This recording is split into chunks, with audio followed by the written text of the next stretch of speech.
নমস্কার বন্ধুরা, পম্পার কিচেনে আপনাদের সকলকে স্বাগত। আজ বানাবো একদম দোকানের মতো গোলাপজাম বা গোলাপ জামুন মিষ্টি। এই গোলাপ জামুন মিষ্টিটা বানাবো হাফ বাটি আটা দিয়ে। আটা দিয়ে যে এত সুন্দর গোলাপ জামুন মিষ্টি বানানো যায়, একবার না দেখলে বা না বানালে বিশ্বাসই করতে পারবেন না। শুধু তাই নয়, এই মিষ্টিটা খেয়ে আপনারা বুঝতেই পারবেন না যে এটা আটা দিয়ে বানানো। দেখতে তো সুন্দর বটে, খেতে আরও টেস্টি। যেমন নরম তুলতুলে তেমনই রসালো। তাহলে চলুন হাফ বাটি আটা দিয়ে আজকের এই গোলাপ জামুন মিষ্টিটা বানানো দেখে নেওয়া যাক। আজকে যে মিষ্টিটা বানাবো তার জন্য দেখুন একটা পাত্র নিয়েছি, একটা ছাঁকনি নিয়েছি, আর এখানে নিয়েছি এই বাটির মাপ করে এক বাটি গমের আটা। আপনারা চাইলে ময়দা ব্যবহার করতে পারেন, কিন্তু গমের আটা দিয়ে এই মিষ্টিটা দুর্দান্ত হয়। তো এই এক বাটি গমের আটা আমি দিয়ে দিলাম। যতটা আটা নিয়েছি তার ঠিক অর্ধেক নিয়েছি মিল্ক পাউডার, মানে গুঁড়ো দুধ। এর মধ্যে দিয়ে দেবো সামান্য পরিমাণে লবণ, এটা অপশনাল, ব্যবহার নাও করতে পারেন। ব্লেন্ড করে রাখা মিছরি দিয়ে দেবো এই চামচের 1 চামচ। আপনারা এখানে চিনিও ব্যবহার করতে পারেন। সামান্য পরিমাণে দিয়ে দেবো বেকিং পাউডার। যতটা বেকিং পাউডার দিয়েছি তার ঠিক অর্ধেকটা বেকিং সোডা আমি দিয়ে দেবো। এবার সমস্ত শুকনো উপকরণ খুব ভালোভাবে আমি চেলে নেব। এইভাবে নিলে কি হয়, মিষ্টিটা কিন্তু দুর্দান্ত হবে। এর মধ্যে কোনো এক্সট্রা লাম্পস বা এয়ার বাবলস থাকবে না। মিষ্টিগুলো সুন্দরভাবে ফুলবে আর খেতেও দুর্দান্ত হবে। তো এইভাবে আমি প্রথমে খুব ভালোভাবে চেলে নেব। এবার দেখুন ঘি নিয়ে নিয়েছি এই বাটির 1 বাটি। এইটা কিন্তু চামচের মাপ করলে এখানে ঘি রয়েছে প্রায় 4 চামচের মতো। এই ঘিটা এখানে আমি দিয়ে দেবো। এই মিষ্টিটা বানানোর জন্য যত ভালোভাবে ময়াম দেবেন মিষ্টিটা কিন্তু ততটাই দুর্দান্ত হবে। তো যাই হোক, একটু বেশি করে ঘি দেবেন, দিয়ে এটাকে খুব ভালোভাবে মেখে নেব। এইভাবে কিন্তু খুব ডলে ডলে মাখাতে হবে। আপনাদের হাতের কাছে যদি ঘি না থাকে তাহলে কিন্তু সাদা তেলও ব্যবহার করতে পারেন, তবে চেষ্টা করবেন যে কোনো মিষ্টি বানানোর জন্য একটু ঘি ব্যবহার করার। ঘি ব্যবহার করলে কি হয়, এই যে মিষ্টিটা বানাবো স্মেলটাও সুন্দর হয়, খেতেও দুর্দান্ত হয়। এইভাবে এটাকে আমি খুব ভালোভাবে এরকম ডলে ডলে একটু মেখে নেব। দেখুন এটাকে আমি খুব ভালোভাবে মেখে নিয়েছি। আর কেমন হয়েছে দেখুন, এইভাবে মুঠি করে দেখবেন, ফেলে দিন, ভাঙবেন না। এইরকম কিন্তু মুঠি হয়ে থাকবে। এইভাবে যদি ময়াম দেন তাহলে কিন্তু খুব ভালো হবে। আর এইভাবে চাপ দিলে দেখুন তবেই ভাঙবে, নতবা কিন্তু এইরকম মুঠি হয়ে থাকবে। তো এবার এটাকে আমি খুব ভালোভাবে মেখে নিয়েছি। এবার এখানে একদম উষ্ণ গরম লিকুইড দুধ আমি নিয়েছি। লিকুইড দুধ দিয়ে এটাকে মেখে নেব। আচ্ছা, আপনাদের হাতের কাছে যদি দুধ না থাকে তাহলে কিন্তু আপনারা জলও ব্যবহার করতে পারেন।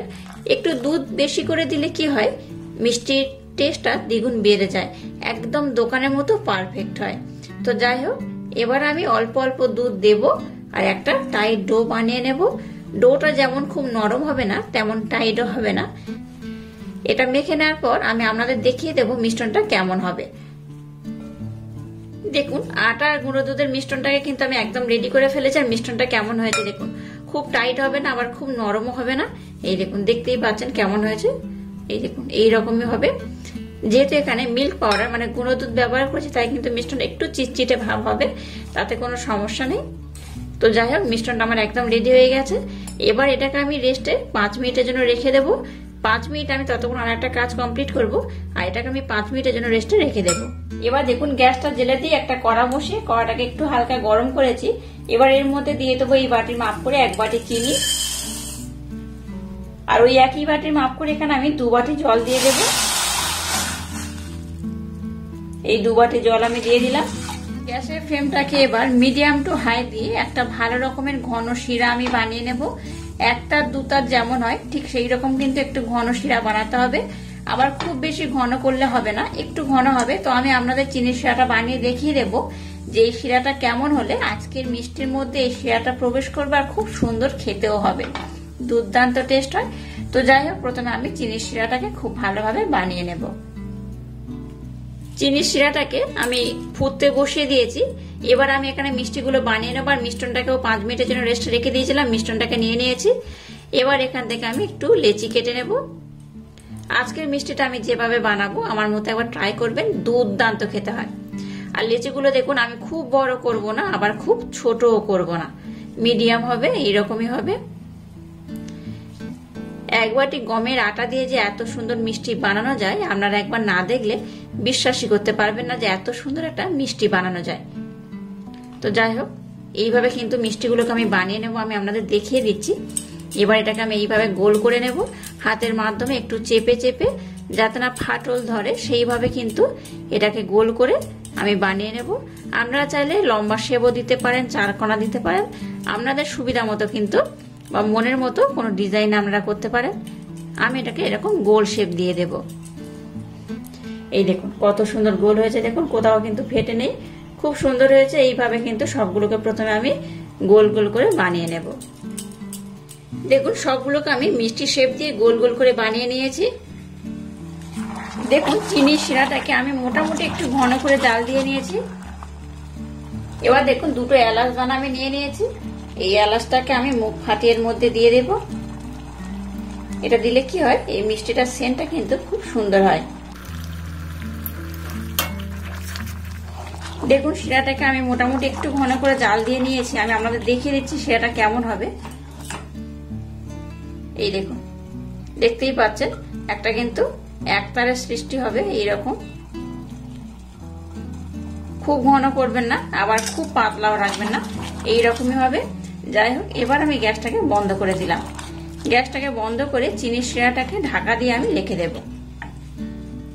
গ্যাসটাকে জেলে দিয়ে এবার একটা কড়া বসিয়ে কড়ার মধ্যে তেল দিয়ে, তেলটাকে আমি মিডিয়াম গরম করেছি, খুব বেশি গরম করব না। আর যেগুলো মিষ্টি শেপ দিয়ে বানিয়েছি এবার এগুলো তেলের মধ্যে দিয়ে আমি ভেজে নেব।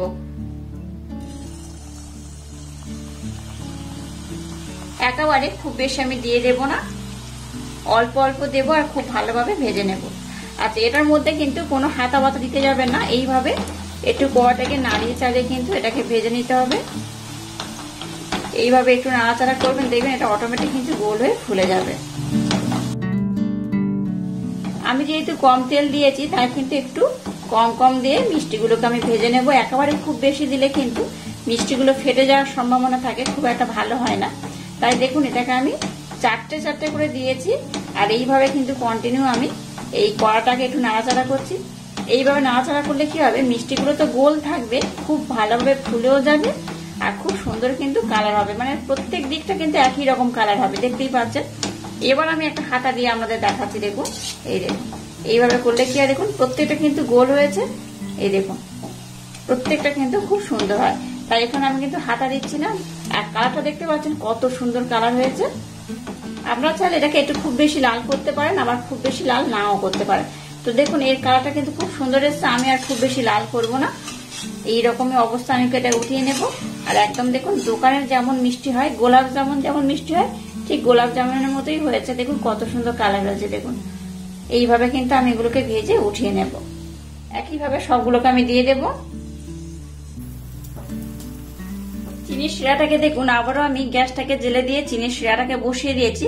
এবার এই গরম গরম মিষ্টিগুলো কিন্তু এই শিরার মধ্যে আমি দিয়ে দেব। সমস্ত মিষ্টিগুলো আমি দিয়ে দিলাম। এবার গ্যাসের ফ্লেমটাকে লো রেখে 5 মিনিটের জন্য এটাকে আমি চিনির শিরার মধ্যে একটু ফুটিয়ে নেব। এটাকে আমি ঢাকা দিয়েই ফুটিয়ে নেব। দেখুন এটাকে আমি 5 মিনিট গ্যাসের ফ্লেমটাকে লো করে ঢাকা দিয়ে ফুটিয়ে নিয়েছি। এবার আমি গ্যাসটাকে বন্ধ করে দিলাম। গ্যাসটাকে বন্ধ করে দিয়ে আবার এটাকে আমি ঢাকা দিয়ে আধা ঘন্টার জন্য রেখে দেবো। আমি আপনাদের জানিয়ে দেবো এটা ভিজতে কিন্তু কতক্ষণ সময় লেগেছে। তো আমি আধা ঘন্টার জন্য নর্মাল এটাকে ভিজিয়ে রাখবো।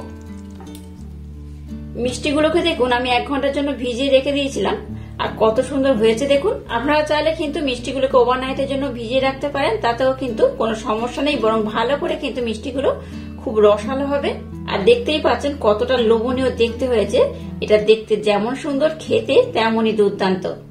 মাত্র 1 বাটি আটা দিয়ে এইরকম মিষ্টি যে বানানো যায়, আপনারা একবার না দেখলে বিশ্বাসই করতে পারবেন না। আমার মতো বাড়িতে অবশ্যই একবার ট্রাই করবেন, আশা করছি আপনাদের ভীষণ ভালো লাগবে।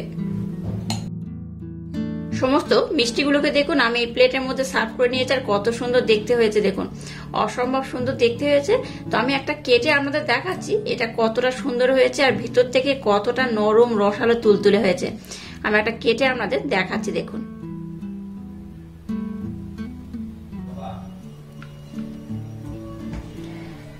দেখুন এটা কতটা ভিজে গেছে, দেখুন এই দেখুন দেখতেই পাচ্ছেন কতটা সুন্দর হয়েছে, কতটা রসালো, কতটা নরম, কতটা তুলতুলে, অবশ্য বাড়িতে আমার মতো একবার হলো ট্রাই করবেন, আশা করছি আপনাদের ভীষণ ভালো লাগবে।